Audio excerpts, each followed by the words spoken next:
السلام عليكم، مساكم الله بالخير. اليوم نبي نعطيكم إن شاء الله قصة العجوز والشيطان. يقولون كان فيه عجوز بذاك البلد وجاه الشيطان. قال له الشيطان حنا مهنتنا ترى التفريق بين الناس، مهنتنا وحده، فما يصير يعني يا تطلعين أنت من البلد يا أطلع أنا، ما نقعد كلنا الاثنين. قالت له العجوز أنا والله ديرتي ولا مطالعتني من نهتي، تطلع أنت تطلع بكيفك، أما أنا ما نطالعه.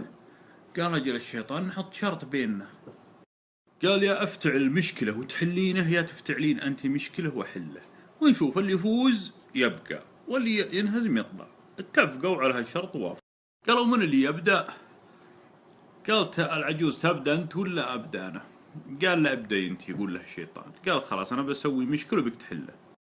راحت العجوز من عنده، راحت لما محل تاجر يبيع قمشه، جت لامه وسلمت عليه، قالت يا وليدي، قالت له أنا خالك كان عندي وليد عاشق ويهواله وحده يحبه وبيله قماش من النوع الزين من الغالي الفاخر، حبيبته ذي بالحيل غالي عليه. التاجر ودخل جوا وطلع له كل قماش الزين وعطاه إياه، حسبته وراحت وين راحت؟ راحت لم بيت التاجر، تعرف بيت. راحت وطقت على بيت التاجر وفتحت له مرته وتسلم عليه، قالت له لو سمحتي أنا لي عادة يومية أسويه، بس اليوم بالسوق ولا يوميا أتسنن الضحى ولا لقيت متى اتوضا واصلي، قلت انا سمحتي ودي ادخل بس اتوضا عندكم واتسنن، الله يجزاك خير. مرت التاجر ودخلته وجابت له المويه توضت ودخلته جوا بغرفته، قالت اطهر لك خلاص صلي بذا على ما نسوي القهوه ولا خلصه متسننه. يوم راحت زين القهوه وتجي هذه تحط اللي معها القماش تحت الوساده حقتها غرفه النوم، جابت ذي القهوه ودخلت الرجال وراحت العجوز مشت. طلع جاء رجله هالمرضي التاجر، ويوم جاي ينام منسد على الفراش ولا مخده تقل مرتفع شوي ومرتخ ليده يلمس، يوم لمس ولا هالقماش. هالمهم يوم نظر القماش ولا قماش اللي شرته هالمرضي الحبيب ولده، وما يدري، قال الله اعلم ان مرتي تخونني. جاء اسكت وقال لمرته والمعف، قال لمرته ضفي غراضاتك خلني بوديت البيت هلت. هالمرة ما سألت والرجال مبين انه معصب اسكت. راح وداه البيت اهله ورجع، ما تدري هي ضعيفة ايش السالفة، وهو قام يفكر ان مرته لا عشيق ولا حبيب. المهم خلصت هي المكيدة الأولى، بدت بالمكيدة الثانية. المكيدة الثانية عندهم لهم ملك سلطانهم، السلطان هذا عنده زيارة، عنده افتتاح شيء أو ما أدري، المهم إنه يمر من عند بيته الشارع، تخبرون إنه هو والشوارع أول ضيجه وما. المهم إنه يوم إنه وقتت الجيت وقت للموكب متى بيمر وضبطت الأمور، جت وجابتك العطر الفاخر وجابتك الأصباغ وخلطتهم مع بعض ورقت بالسطح حق بيته. وتخبرون المثاع بالأوله يوم مر الموكب وهي تكب هالأصباغ على أثره، جعل الملك رشاش منه ومريشم هالريحة ولوش هالريحة، ومر يجي ينشد قال وش كنا نجس ولا ثابت، بس انه شاف الريح وشاف الأصباغ وجعل ثوبه شوي، ما قال شيء. راح طق على العجوز وش الينكب، قال وش الينكب من فوق؟ قالت هذه بنيتي الله يهديه قاعد تغسل راسها فوق وهذا غسيل راسها الينكب. راحوا علموا الملك يوم سمع الملك هالكلام مرينه ويبدا يفكر، وراح لم شغلته هذه نسى الشغله، مغير يفكر بهالريح وش هالبنت اللي غسيل راسها ريحته كذا. المشوار اللي هو رايح له الملك بس تفكيره مع هالبنت، صار مبات انه مر يرسل للعجوز يخطب يبي هالبنت.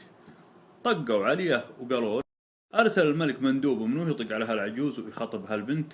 يوم طق عليها وقال للعجوز، قالت العجوز انا اصلا ما ربيت الا له لاشكاله، ولو انه عشا ما عشته جته. فرح الملك يوم علموه، صار من بكره ويرسل له الجاه ويرسل له الهدايا ويرسل له المهر. هي اصلا ما عنده بنت ولا شيء، جت له الشيطان وقالت له، قالت انا الان سويت هالمشكلتين حلهن يلا لي. قال الشيطان والله انا ما اقدر احله. قالت احله لك وعلى شرطنا اذا حليت نتوكل عن الديره. الشيطان يحليهن والله ما قد فادير حليتيهن ما ينحل ذول، منين تجيبين للملك بنت هبوله انت. المهم قالت انا اوريك.